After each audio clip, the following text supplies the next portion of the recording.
ces révélations qui ont été forcées, où Trump a été forcé de dévoiler 3 millions de documents qui viennent d'être révélés en début de semaine, 3 millions de documents sur toute une partie de l'affaire dans laquelle il y a des victimes qui ont osé parler, mais aussi beaucoup de victimes qui n'ont pas encore osé parler et auxquelles nous pensons.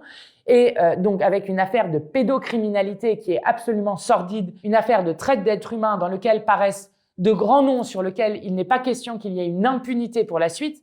Et nous avons demandé par la voix de Daniel Obono que la justice puisse se saisir sur cette question, mais nous avons aussi demandé une commission d'enquête à l'Assemblée nationale pour aider d'autres victimes à parler et évidemment pour démêler tout ce qui se passe sur l'affaire Epstein au niveau français, puisqu'il se trouve qu'il passait beaucoup de temps en France, qu'il avait y compris des complices en France, et que donc il est important que l'Assemblée nationale contribue elle aussi à ces révélations qui sont des révélations d'une immense ampleur. Je le dis d'autant plus qu'il est très, très, très étonnant de voir qu'en France, contrairement à d'autres pays dans le monde où ces affaires et ces documents qui ont été révélés font la une de tous les journaux, nous, il n'y a pas eu une seule une dans aucun journal sur cette question.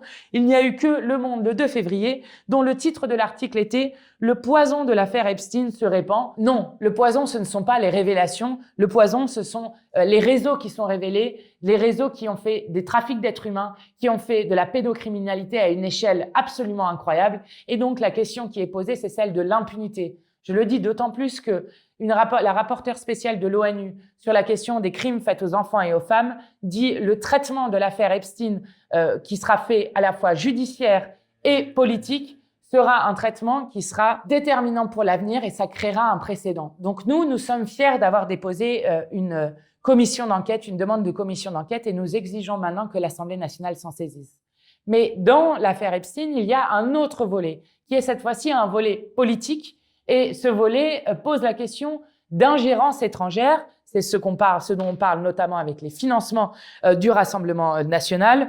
Bon, d'ailleurs, c'est assez intéressant parce que le cercle d'Epstein, qui a rencontré notamment Louis Alliot sur les financements du Rassemblement national, dit d'eux qu'ils sont d'ailleurs complètement idiots. Et dans ces révélations, dans ces documents, il y a notamment un proche d'Epstein qui confirme qu'il est occupé à lever des fonds à la fois pour Le Pen et pour Salvini, la présidente d'extrême droite d'Italie. Donc, ces révélations, là aussi, il doit y avoir une investigation qui est faite pour comprendre s'il y a des ingérences étrangères qui se font avec, vous l'avez vu, un président états-unien qui annonce d'ores et déjà, aux côtés d'autres milliardaires, qu'il veut s'ingérer dans les élections présidentielles de tous les pays européens et notamment français en faveur de l'extrême droite.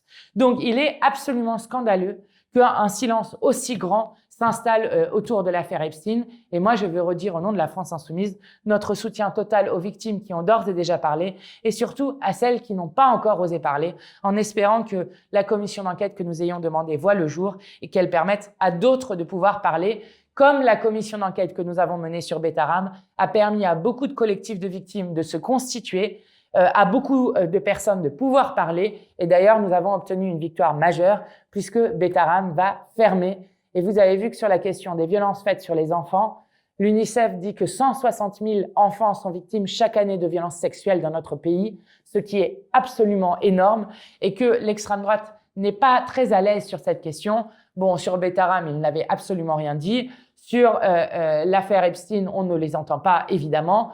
Et d'ailleurs, on n'entend que les insoumis, comme ça c'est plus simple.